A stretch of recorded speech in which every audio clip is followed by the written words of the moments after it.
They say some friendships are written in the stars. Vanessa and Maya were more than best friends. They were sisters who chose each other. Growing up in the same neighborhood, they were inseparable. If you saw one, the other wasn't far behind. They shared everything: one comb, one dream, one heart split between two girls. But as they grew older, something began to shift. Vanessa blossomed into the kind of beauty that stops traffic. Long, dark hair, perfect curves. The kind of girl who turned heads without even trying. Men gravitated toward her like moths to a flame. Everywhere she went, admirers followed. Free drinks, marriage proposals from strangers, constant attention. Maya was beautiful too, but in a quieter way. Sweet, gentle, the girl next door. Pretty, yes, but not the one who stopped traffic, not the one men fought over. And for years, that dynamic worked. Vanessa got the attention, Maya got the friendship. Neither of them questioned it. It was just the way things were.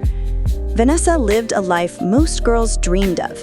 Designer clothes, VIP treatment, a phone that never stopped buzzing with messages from men desperate for her time. Maya's life was simpler, quieter. She worked hard, stayed humble, and genuinely celebrated her best friend's success. She never felt jealous, not once.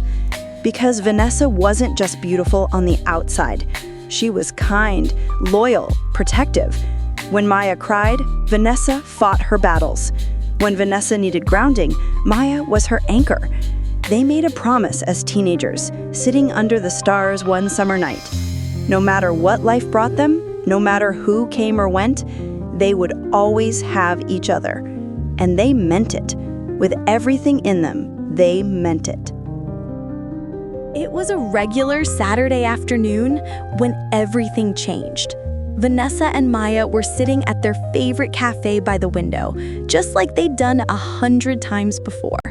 Vanessa wore a fitted sundress that showed off every curve. Her hair fell perfectly over her shoulders. She was stunning, as always, and she knew it.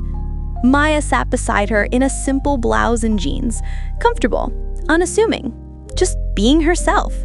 They were laughing about something when the door opened. A man walked in, tall, well-dressed, handsome, the kind of man Vanessa was used to attracting. She noticed him immediately. She straightened her posture, let her hair fall just right. She waited for what always happened next.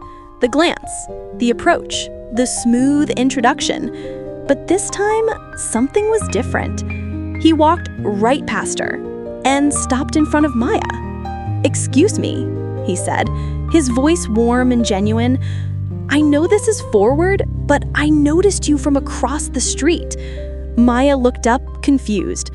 Vanessa sat frozen, her coffee cup halfway to her lips. He smiled at Maya, only at Maya. "There's something about your smile. It's real. I'd love to take you to dinner sometime, if you'd let me." Maya blinked, completely caught off guard. She fumbled for her phone, flustered and flattered. "Oh, sure, okay. Here's my number." His name was Ethan. And just like that, he was gone. The cafe felt quieter after he left. Vanessa forced a smile. "Wow, that was nice," she said. But inside, something cracked, something she'd never felt before. For the first time in her entire life, Vanessa wasn't the first choice, and she couldn't stop thinking about it. At first, Vanessa told herself it didn't matter. One guy, so what? She had plenty of options, plenty of men who would die for her attention. But it did matter. Because it wasn't really about Ethan. It was about something deeper, something that had defined Vanessa her entire life. Her beauty had always been her power, her currency, her worth. She'd built her entire identity on being wanted, being chosen, being first.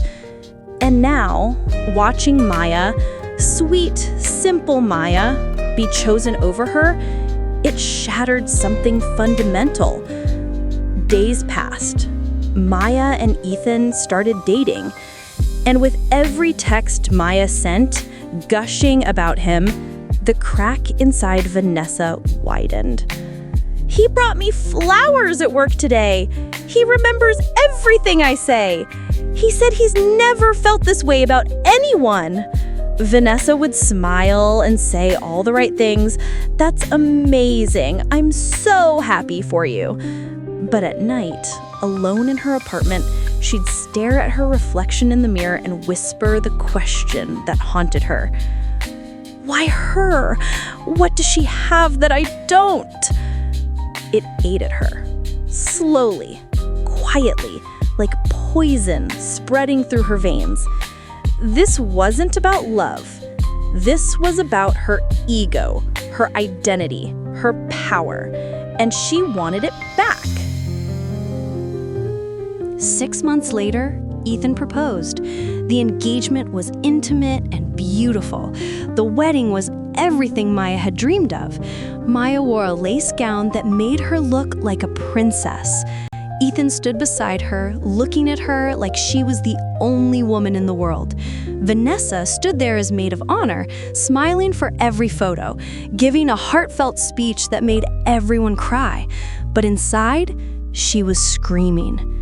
After the wedding, Maya moved into Ethan's beautiful townhouse. He bought her thoughtful gifts, a vintage record player because she loved old music, a first edition of her favorite book. Every time Vanessa visited, she saw more evidence of their happiness. And every time, the jealousy grew stronger, darker, more consuming. It wasn't just about Ethan anymore. It was about the fact that Maya, who never had men falling at her feet, had found something real, while Vanessa, despite all her beauty, all her options, all her power, still felt empty. And she hated it.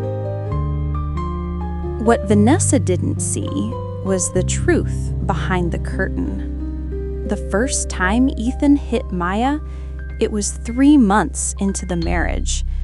She'd asked about a charge on their credit card, $800 at a bar she'd never heard of. He turned slowly, his face shifting from calm to cold in seconds.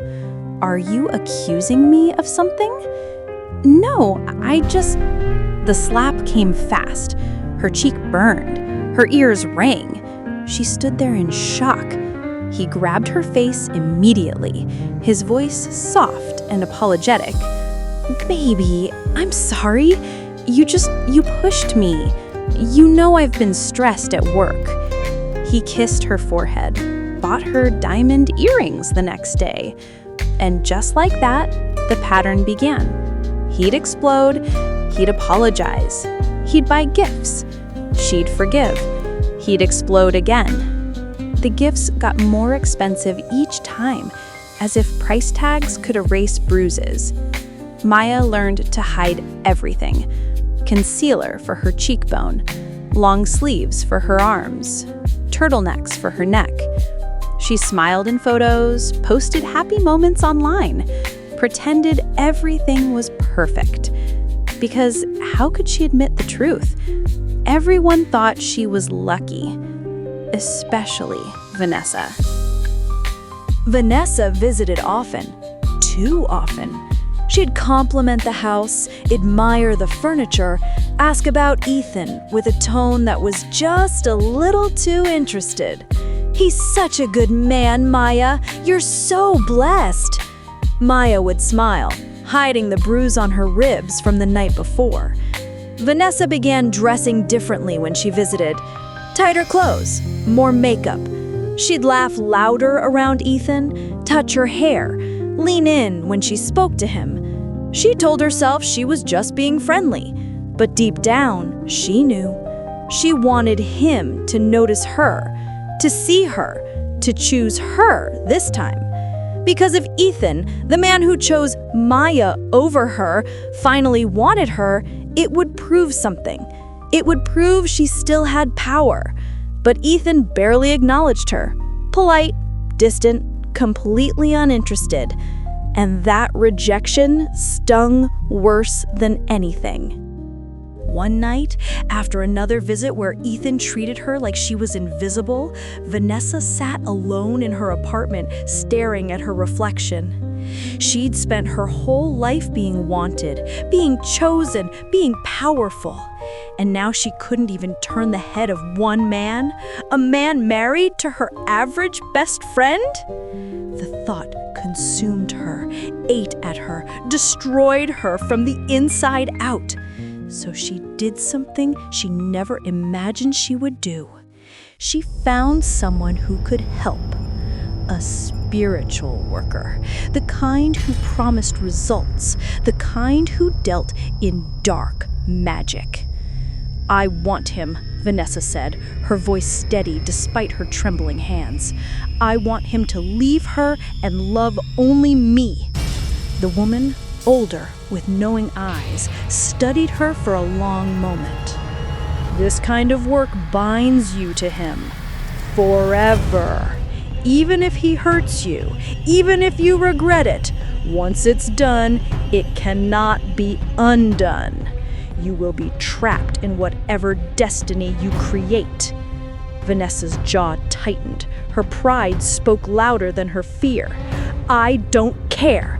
Do it." The spiritual worker led her into a dimly lit room that smelled of sage and something darker, something that made Vanessa's stomach turn. She pulled out red fabric, black thread, and herbs Vanessa didn't recognize. "Give me something of his, hair, clothing, anything he's touched." Vanessa handed over a coffee mug she'd stolen from Maya's house weeks ago, one Ethan used every morning. The woman took it without judgment. She began chanting in a language Vanessa didn't understand, wrapping red fabric around a small clay figure, binding it with black thread, tight and deliberate. Smoke filled the room. Vanessa felt the air grow heavy, pressing against her chest like an invisible weight. "Once I release this into the water tonight," the woman said quietly, "his heart will turn from her to you. But you will be bound to him. His anger, his pain, his darkness, it will all become yours. You cannot leave. You cannot undo it. If you try, the bond will kill you." For a brief moment, doubt flickered in Vanessa's mind, but then she thought of Maya's smile, the way Ethan looked at her, the way she'd been overlooked. "Do it," she whispered. The woman sighed, almost sadly. So be it. It happened faster than Vanessa expected. Within days, Ethan became cold toward Maya, distant, cruel. He stopped touching her, stopped coming home. He'd return late, reeking of alcohol, and scream at her for things that made no sense. "Why is dinner cold? I just made it. Don't talk back to me." The violence escalated. He shoved her into walls, threw dishes. One night, he grabbed her by the throat and squeezed until she couldn't breathe. Maya didn't understand what was happening. She begged him to tell her what she'd done wrong, but Ethan couldn't explain it either. All he knew was that he felt pulled, like something invisible was yanking him away from his wife and towards someone else. In Vanessa. One evening, Ethan showed up at Vanessa's apartment unannounced. She opened the door, pretending to be surprised. "Ethan, is everything okay?" He looked at her like he was seeing her for the first time. His eyes were dark, intense, almost desperate. "I don't know what's happening to me, but I can't stop thinking about you." Vanessa's heart raced. It worked. It actually worked. She stepped aside. "Come in." 2 weeks later, Ethan told Maya he wanted a divorce. No explanation, no apology, just cold, final words. "I don't love you anymore. I want you out." Maya broke down, sobbing. begging him to tell her what she'd done wrong. He said nothing, just handed her a suitcase and shut the door in her face. Maya moved back in with her parents, humiliated and heartbroken, still too ashamed to tell anyone about the abuse. She couldn't understand how the man who once loved her so deeply could turn into a stranger overnight. But she would find out soon enough. 3 months later, Ethan married Vanessa. It was a small ceremony, elegant, expensive. Everything looked perfect. Vanessa wore a stunning white gown that showed off every curve. She looked like a bride from a magazine. As she stood beside Ethan, exchanging vows, she felt a surge of triumph. Finally, she was the one who got chosen. But as the officiant pronounced them husband and wife, Vanessa felt something cold settle in her chest. Something that felt less like love and more like a chain. The first incident happened on their honeymoon in Bali. They were staying in a luxury villa overlooking the ocean. Everything should have been perfect, but Vanessa made the mistake of liking another man's photo on Instagram. Ethan saw it. His face darkened instantly. Who is that? Just an old friend. He grabbed her phone and smashed it against the marble floor. Don't ever disrespect me like that again. Vanessa stood frozen, shocked. Ethan, what? The slap came so fast she didn't see it coming. Her cheek exploded with pain, her vision blurred. Ethan's anger vanished immediately. He grabbed her face gently, his voice soft. "Baby, I'm sorry. You made me so angry. You know how much I love you, right?" He kissed her forehead, bought her a diamond bracelet the next day. And just like that, Vanessa realized something horrifying. She hadn't stolen Maya's happiness. She'd stolen Maya's nightmare. The abuse got worse, fast. Ethan's moods were unpredictable.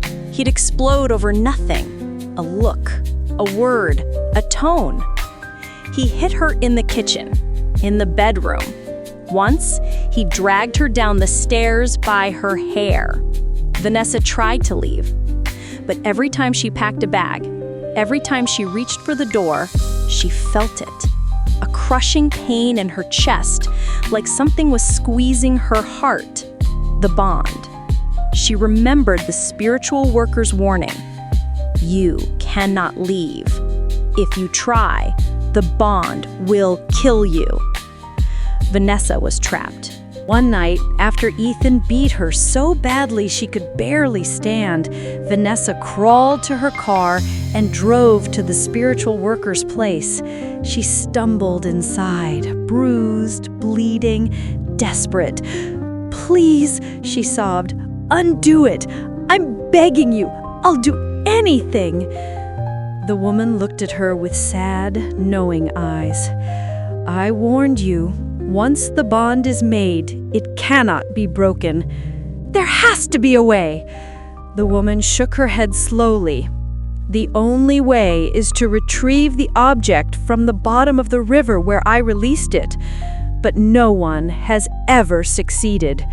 The river is deep, the current is strong, and even if you find it, the bond may have already consumed you."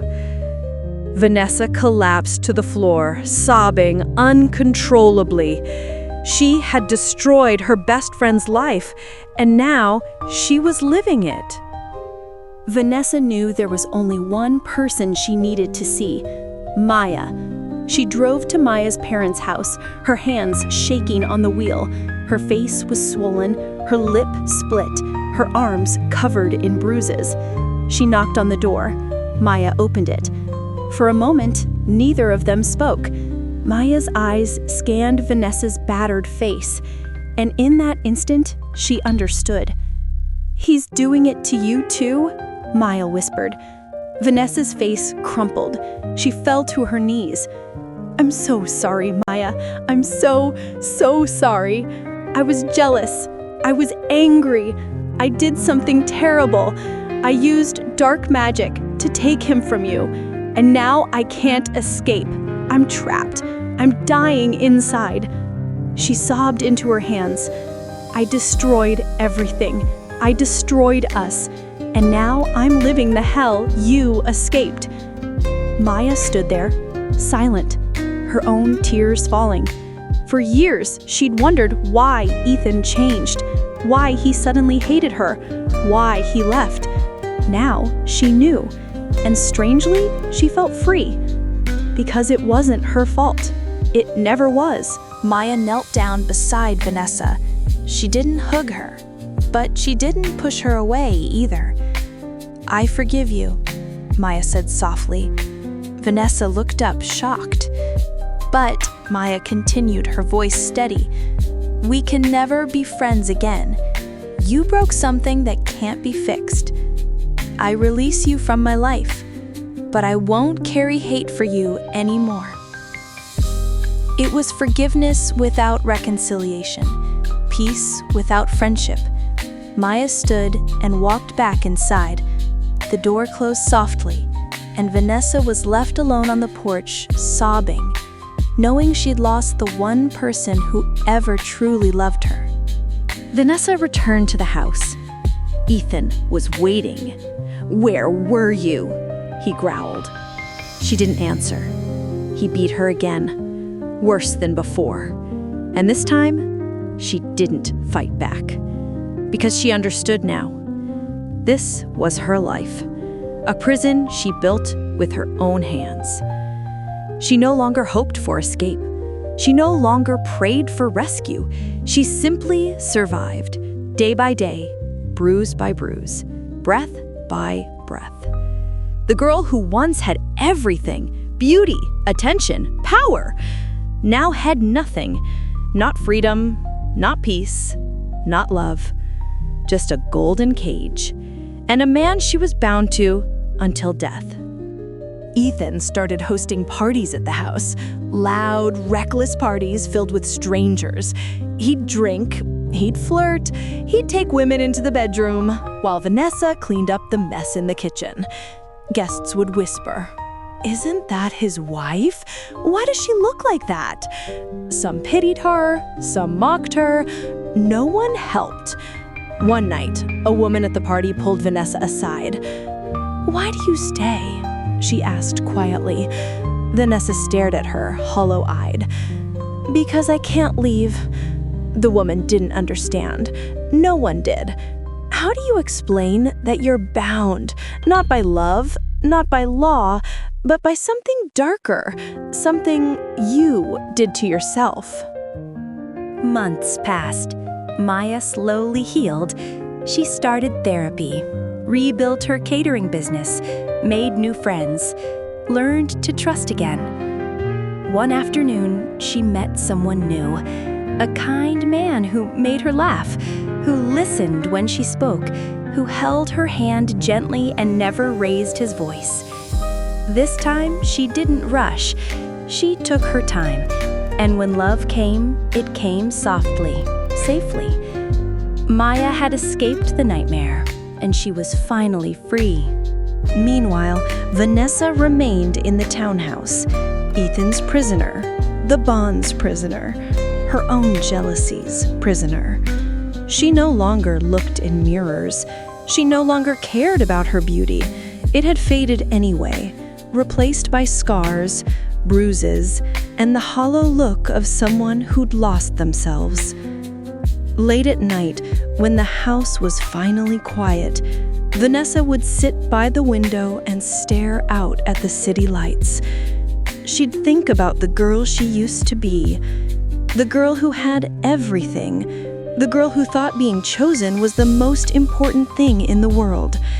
And she'd whisper to herself, "I'm so sorry." But it was too late. The river had taken the charm, and it would never give it back.